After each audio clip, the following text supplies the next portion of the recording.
The Oak Haven diner sat at the dead end of Mill Creek Road like a stubborn coal ember, refusing to go cold.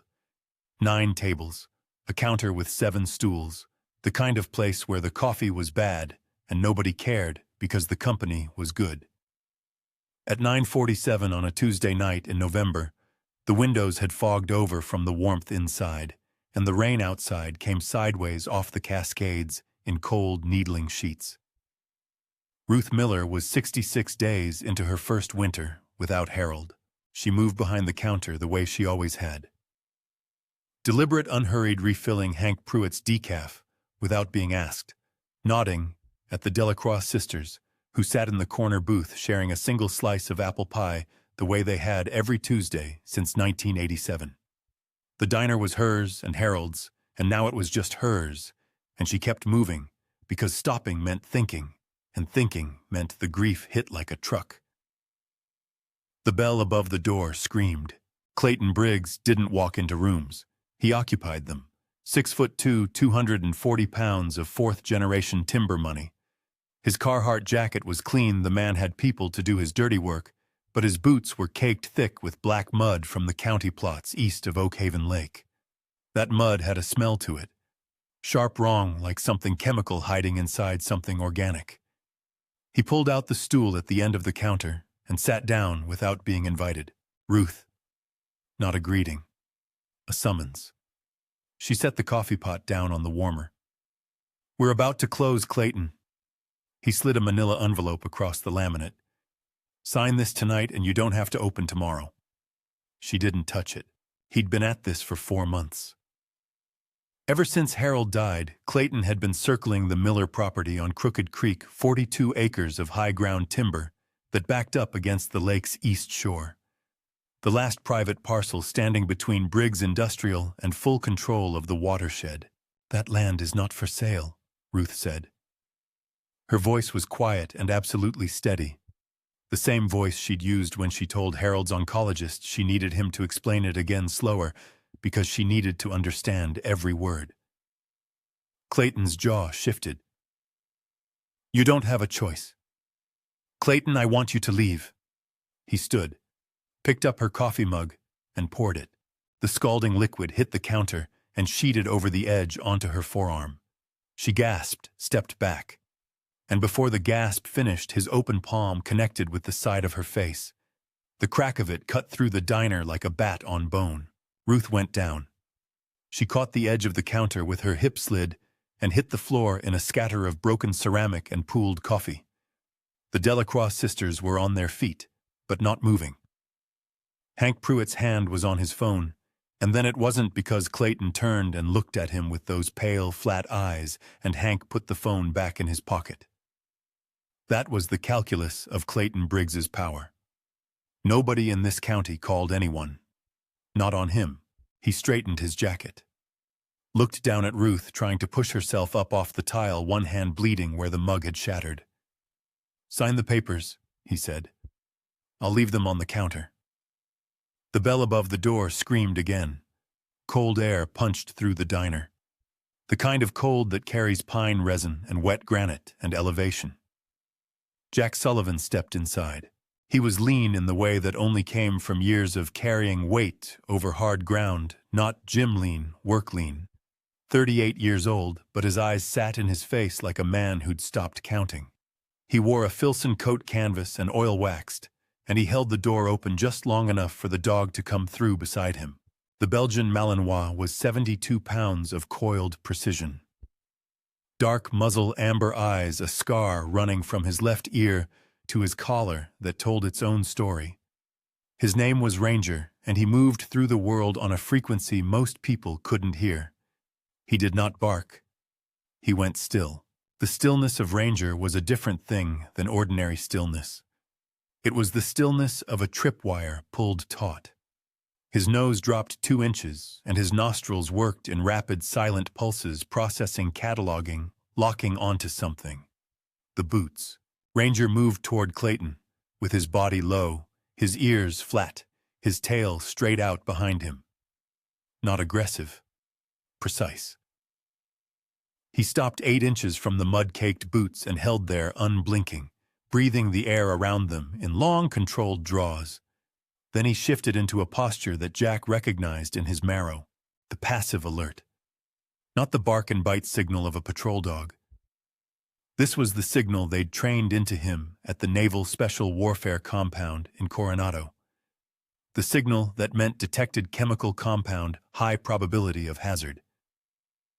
Ranger sat back on his haunches, pressed his left shoulder against Jack's shin, and stared straight up at Clayton Briggs without making a sound. Jack looked at the boots, at the mud, then up at Clayton. He didn't speak either. Something passed across Clayton's face that wasn't quite fear. Clayton Briggs had not experienced actual fear since his father put him in a headlock at age 9 and told him weakness was a congenital disease. But this was close. The veteran standing at the door had eyes that didn't blink on the right schedule, and that dog was looking at him the way nothing had ever looked at him before, like it already knew. Clayton picked up the manila envelope and walked out.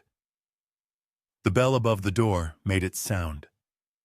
The rain closed behind him. Jack crossed to the counter and knelt beside Ruth Miller. She was sitting up now, her palm flat on the tile, blood ribboning between 2 fingers. Her cheek was already beginning to swell into something purple and wrong. He put a hand on her shoulder. Steady. The way you stabilized someone in the field before you moved them. His other hand was shaking. The smell from Clayton's boots was still in the room. Sharp chemical buried inside the mud, an odor Jack knew from a drainage ditch in Helmand Province in 2019, 3 days before his entire team stopped breathing. His chest tightened. The diner's linoleum began to shift at the edges of his vision, the fluorescent light above the counter flickering into the color of a different light in a different country. He pressed his thumb hard into his palm, counted backward from 5. Came back. Ranger leaned against his knee and didn't move. Jack looked at the door where Clayton had been standing, then down at his dog. Whatever was on those boots hadn't come from any logging site. Ruth Miller's farmhouse sat 3 miles up Crooked Creek Road, back from the highway, behind a stand of old-growth Douglas fir that Harold had refused to sell, even when the timber offers were good. Jack drove her in his truck, Ranger riding between them, on the bench seat, the dog's warm weight pressed against Ruth's side like he understood she needed it. She held a dish towel against her cheek and didn't cry. Jack respected that. "You don't have to tell me anything," he said. "Harold died in March," she said. "They called it organ failure.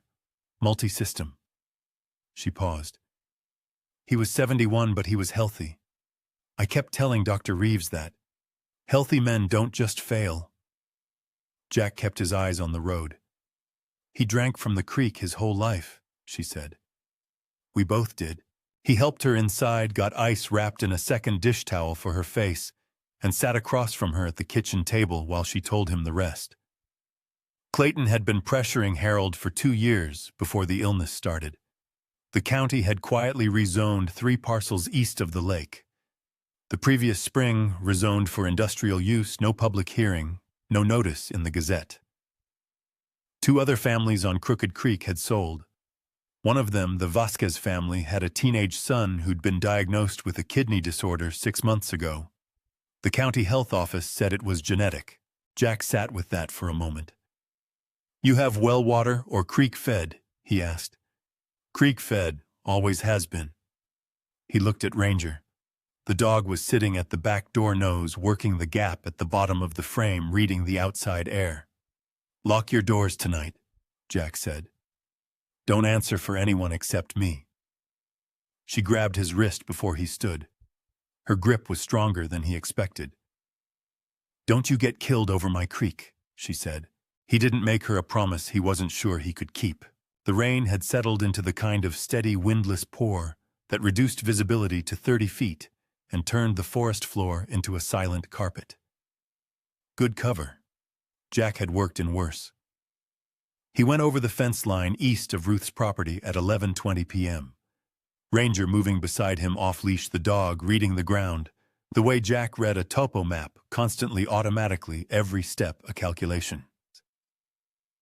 The Briggs industrial land began past the second ridgeline. The county rezoning maps showed it as timber management and processing infrastructure.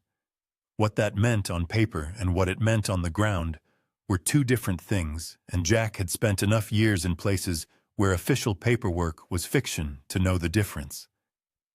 Ranger found the first drum 20 minutes in. He sat down beside it in the dark and looked back at Jack. That same silent signal. Hazard. Don't touch. Jack crouched and used the flashlight on its lowest setting, shielding it with his body. The drum was black steel, unmarked, half buried in a trench dug back into the hillside. The ground around it was discolored, not mud dark, but a grayish mineral-stained earth that didn't grow anything. No ferns. No moss. Just dead gray dirt in a 2-foot radius around each drum. He moved along the trench line. There were more. He counted to 40 before he stopped counting and started filming. The phone went to a secure cloud folder, not local storage. 12 minutes of footage. Wide shots for context, close shots for the discoloration, GPS, coordinates embedded in every frame. Jack had done evidence collection in environments where the only court that mattered was operational. And he treated this the same way, thorough, systematic, nothing left to interpretation. Ranger stopped.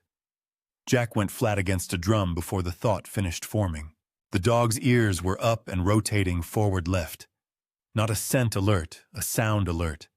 Something moving through the tree line at the upper ridge working downhill toward them. Jack killed the flashlight. Checked the wind. It was coming from above, carrying their scent uphill, which meant whoever was above hadn't smelled them yet. He calculated the distance by the sound of snapping underbrush. 60 yards, multiple contacts moving without lights, which meant they knew the terrain. He put his hand flat on Ranger's back. The dog dropped immediately to his belly and went still. Jack pressed himself behind the widest drum in the trench and waited. The footsteps stopped. Then 30 yards to his left, a floodlight detonated. The entire hillside went white.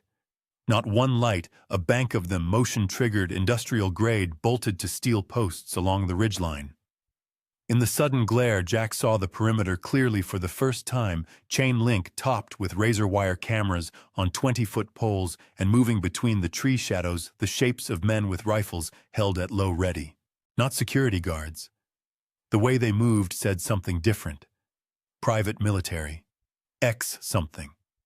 They spread in a textbook flanking pattern, and behind them the distant frantic baying of dogs punched through the rain.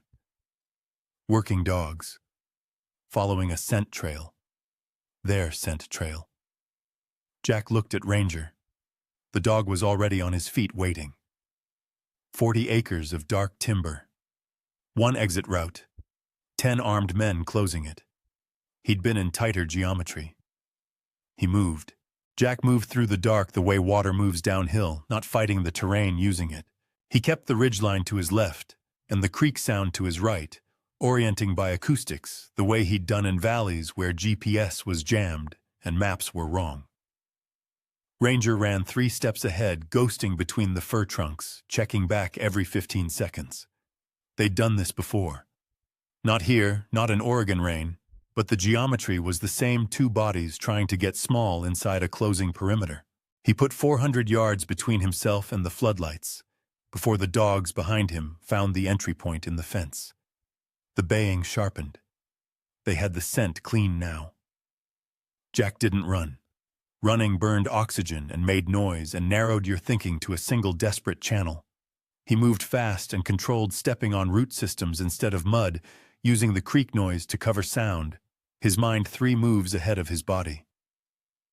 The PTSD didn't announce itself. It never did. One moment, he was calculating angles and exit vectors. The next, the rain on his face was the wrong rain, and the tree shapes in his peripheral vision were the wrong shapes. And somewhere underneath the Oregon night, the ground became a different ground, entirely pale dust. Dry, lit by a burning vehicle. In a wadi outside Coast and his team lead. Marcus was saying something into the radio that Jack couldn't make out over the ringing, and the chemical smell was everywhere. He stopped walking. His back hit a tree trunk, and he slid down it without meaning to. One knee in the mud. Rifle, no. No rifle, just his hands pressing flat against wet bark while his lungs forgot the rhythm. 4 seconds. Maybe 5. Ranger came back. The dog didn't whine, didn't paw at him. He simply walked into Jack's chest and stood there, 72 pounds of warm, present alive weight pressing against him until Jack's hands found the dog's ribcage and felt it expanding and contracting, steady, steady, steady. Jack counted the breaths, came back. He was on his feet in 12 seconds and moving again. Behind him, the dogs were getting louder. He almost made the eastern fence line. The shot came from above and to the right from a shooter positioned in the upper branches of a Sitka spruce, which was a patient professional choice that Jack would have respected under different circumstances. He heard the suppressed crack, felt the air displacement, and threw himself left. He wasn't fast enough. The round clipped his left shoulder, spun him, put him face first into the mud. Not a direct hit. Enough. He got up, kept moving. Ranger was beside him. Then Ranger wasn't. The second shot was meant for Jack's center mass. The shooter had reacquired, adjusted for the stumble, and fired on the exhale the way a trained marksman does. Ranger came off the ground from Jack's left side in one continuous motion, not a leap more, like a decision made so fast it looked like instinct, which was the same thing. He hit Jack's shoulder at the moment of the shot, and the round took him instead, catching him along the left side of his chest and spinning him into the ground. The sound Ranger made was small, a single compressed exhale, then nothing. Jack dropped beside him before the echo of the shot finished traveling. No. The word came out as a breath. Then no, no, no. Ranger was on his side in the mud, his chest moving in shallow, rapid pulls. His amber eyes were open and finding Jack's face with that same absolute focus they always had, that unswerving, uncomplicated attention that had pulled Jack back from the dark more times than he'd ever admitted to any therapist or chaplain or VA counselor. The wound was serious. Jack could see that. He pressed both palms against Ranger's side, and the dog didn't flinch, just kept watching him. "Stay," Jack said, which was the only command Ranger had never needed to be taught. The pursuit team was close now. He could hear radios crackling, boots on wet ground. They'd have his position from the muzzle sound alone within 30 seconds. Jack looked at his dog, at the blood on his hands, at the dark tree canopy above them, where rain fell straight down through the branches in thin silver lines. Something that had been tightly wound inside him for 4 years, wound so tight it had become structural, a load-bearing tension he'd organized his entire diminished civilian life around, released. Not snapped. Released. Quietly. Like a decision. He reached into the collar of his shirt and found the device by feel. A GPRS beacon, no bigger than a matchbook encrypted frequency, linked to a number at a building in Coronado, that picked up on the second ring regardless of hour. He pressed the activation sequence, 3 presses, 2-second hold, and felt it transmit. Then he set it down carefully in the mud beside Ranger. He stood up. He turned to face the direction the shots had come from, and he walked out of the shadows toward the lights. The first man came at him fast, confident the way men get when they outnumber their target 8-1 and the target is walking toward them with empty hands. Jack let him close the distance. What happened next lasted 4 seconds, and the man spent 3 of them wondering what had gone wrong.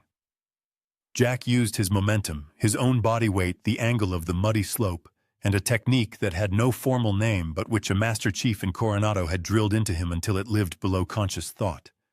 The man went down hard into the mud and did not get up again, and Jack already had his radio and was moving toward the tree line before the second man could process what he'd seen. He didn't want their weapons. A man with a weapon becomes a man trying to use a weapon, and that changes the geometry. What he wanted was their communication, their positions, and their fear. The radio gave him all 3. He listened for 90 seconds, moving parallel to their search pattern, and mapped the entire deployment by voice alone. 8 men on the ground, 2 holding the fence line, 1 in the spruce, likely reloading or repositioning.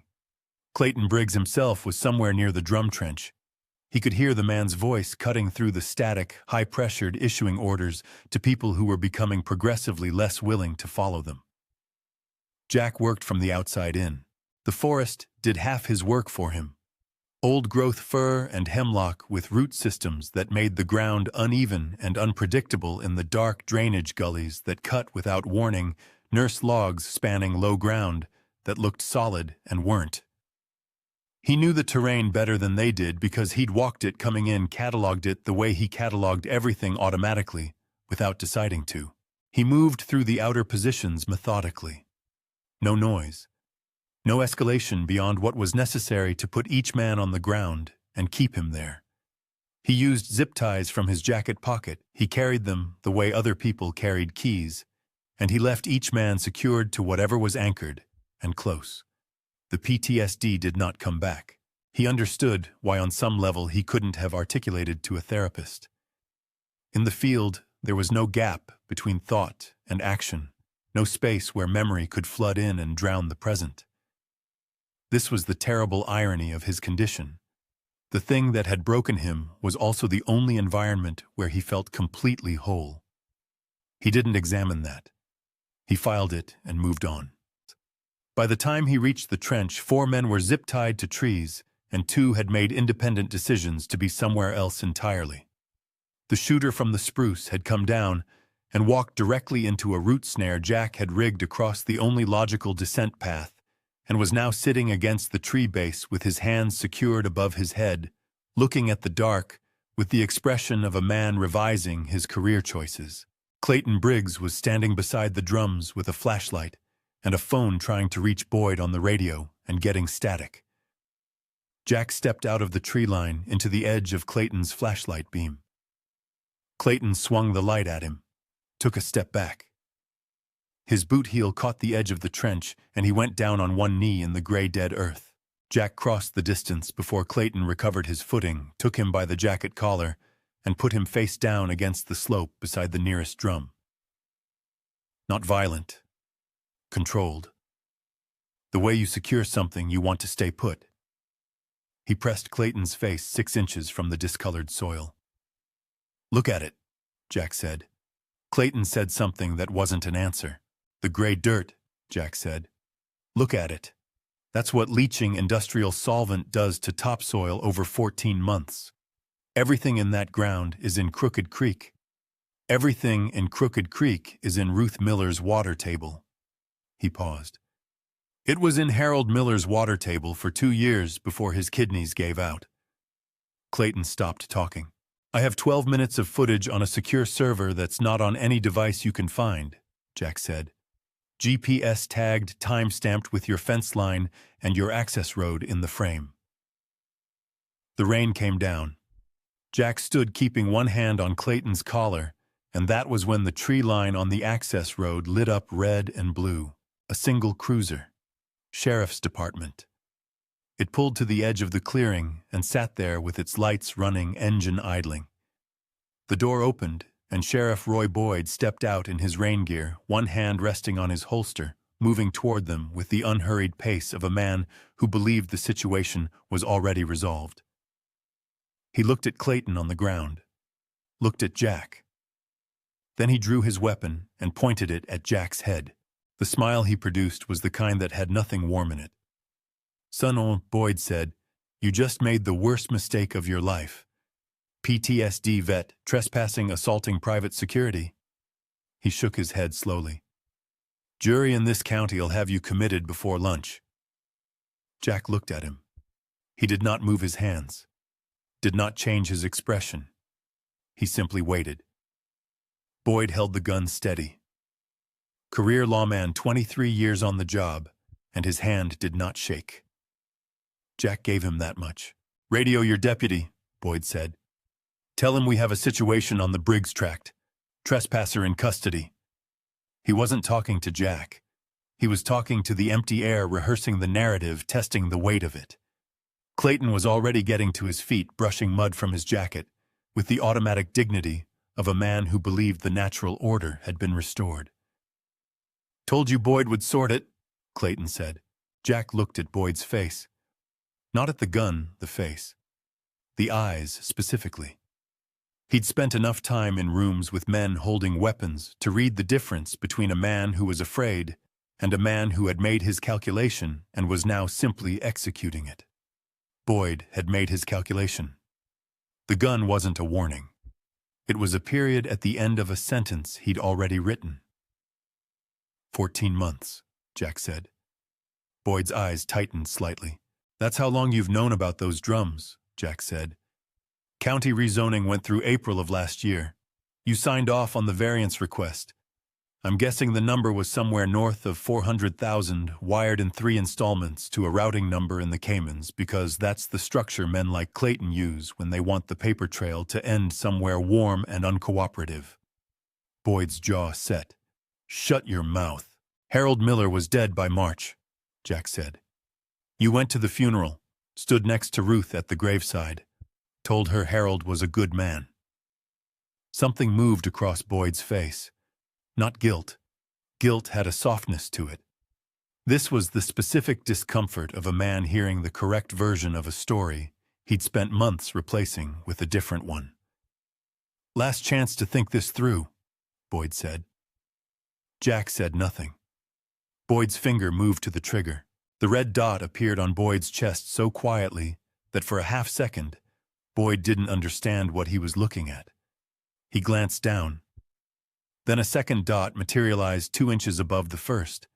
Then a third off to the left, climbing toward his throat. 3 separate sources. 3 separate elevations. Boyd turned his head slowly and looked at the tree line. The darkness there was absolute and total, and it looked back at him without blinking. His gun hand dropped 4 inches without him deciding to drop it. The sound came next, rotors still distant, but closing fast, dropping in altitude in the way that military aircraft do when they are not sightseeing but arriving. The frequency of it was wrong for a news helicopter, and wrong for medevac. It was the low, aggressive chop of something large and purposeful eating the distance between itself and a set of GPS coordinates. Clayton heard it and looked up. Boyd heard it and went pale. The Black Hawk came over the eastern ridgeline, with its navigation lights off and its spotlight off, and for 3 seconds, it was simply a sound and a shape occluding the rain clouds. Then the spotlight hit and turned the clearing into noon. The second helicopter was already over the access road. The fast rope dropped before the aircraft finished flaring, and the men coming down it moved the way Jack's team had moved in a dozen insertion points across 3 continents, fast, certain pre-assigned to their objectives before their boots touched ground. They wore tactical gear with no insignia visible in the rain, but 2 of the trailing figures wore FBI windbreakers and carried credentials, and one of them was already on a phone reading a federal warrant number into it as she crossed the clearing. Boyd stood with 3 laser sights on his chest and 4 federal agents inside 10 feet, and his weapon still loosely in his hand, and he looked like a man watching the scaffolding of his entire life disassemble in real time. "Roy Boyd," the lead FBI agent said, "you are under arrest on federal charges, including conspiracy, environmental crimes resulting in death, obstruction, and bribery of a public official." She didn't rush it. Every word landed clean. "Drop the weapon and put your hands where I can see them." Boyd set the gun down in the mud. He looked at Jack once. The expression on his face was not rage. It was something smaller and sadder than rage, the look of a man who had told himself for 14 months that he was managing a situation, and who understood only now that the situation had been managing him. 2 agents walked Clayton to the armored vehicle that had come up the access road behind the cruiser. He said the words lawyer and defamation and civil suit, and the agents listened to all of it with the patient, professional inattention of people who had heard better. Jack did not watch them load up. He was already moving back through the tree line, back the way he'd come, retracing the route to the place where he'd left the beacon in the mud beside his dog.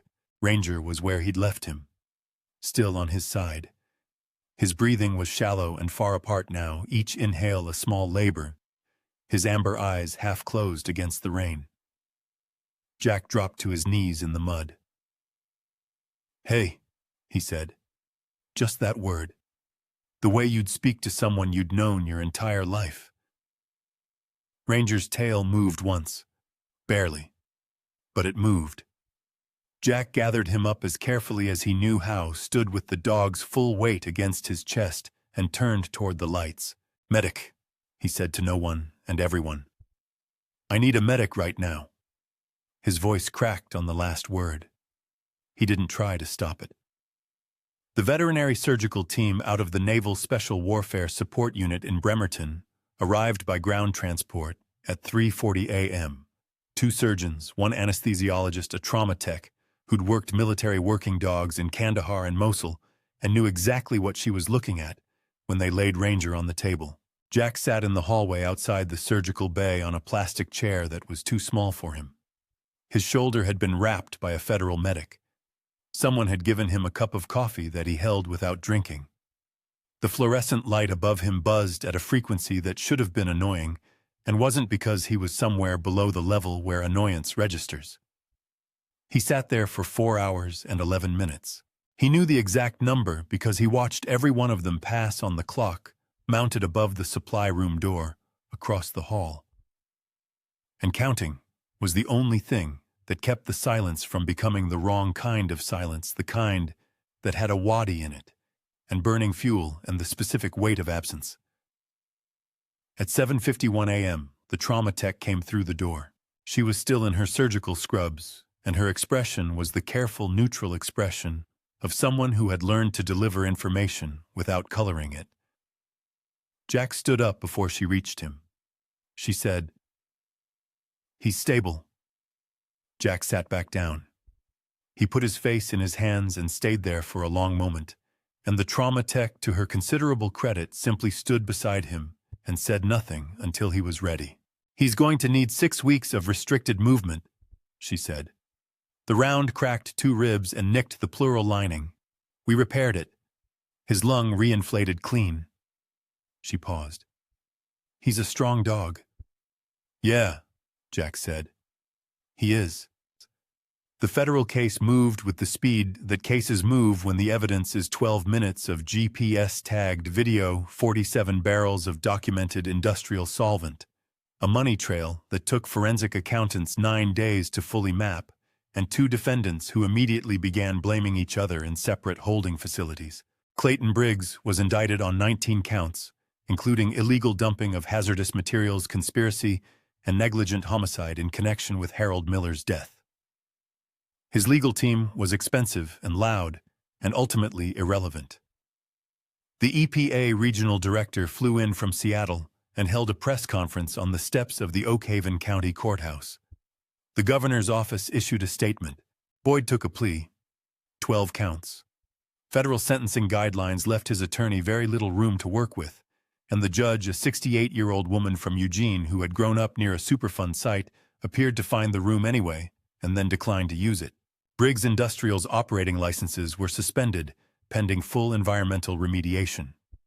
The cost of that remediation, projected at $23 million over 4 years, was attached as a lien to every asset Clayton Briggs owned in 3 states.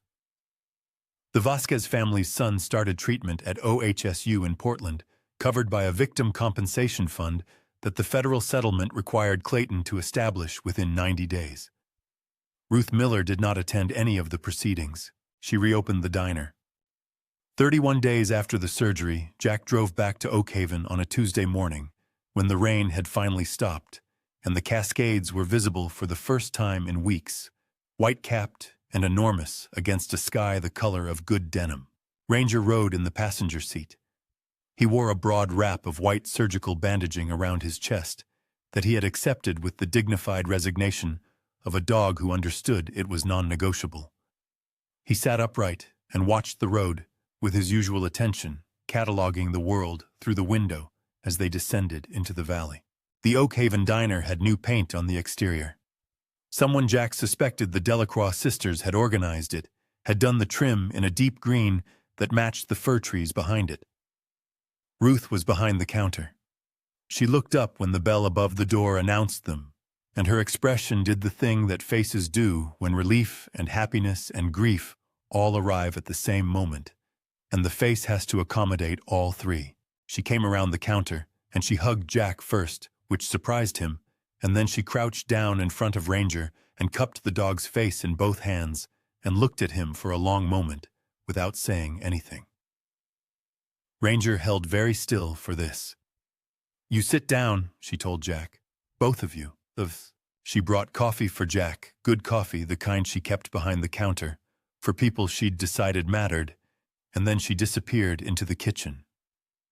When she came back, she was carrying a white ceramic plate that she set down on the floor near the end of the counter, away from the foot traffic.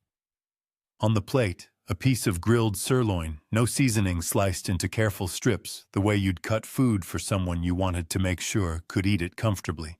Ranger looked at it. Looked at Jack. Jack nodded once.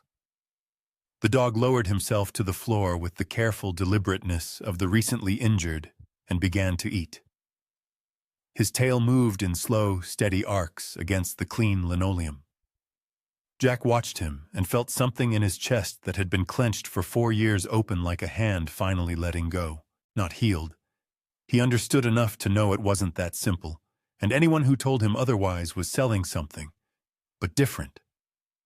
The weight distributed differently now carried differently, the way an old injury reshapes itself into something you can move with instead of something that stops you. Ruth refilled his coffee without being asked. Outside, the Cascades held their position against the blue sky, patient and enormous, indifferent to everything men did in the valleys below. Inside, a dog ate his breakfast and wagged his tail. It was enough. It was on that Tuesday morning in November in a small diner at the end of a road in Oregon exactly and completely enough. Darkness hides a lot of things. It cannot hide a dog's nose. It cannot hide what loyalty looks like when it stands up and walks toward the fire. If Ranger made you hold your breath tonight, leave a comment below. This story belongs to everyone who's ever been saved by something that couldn't speak but showed up anyway.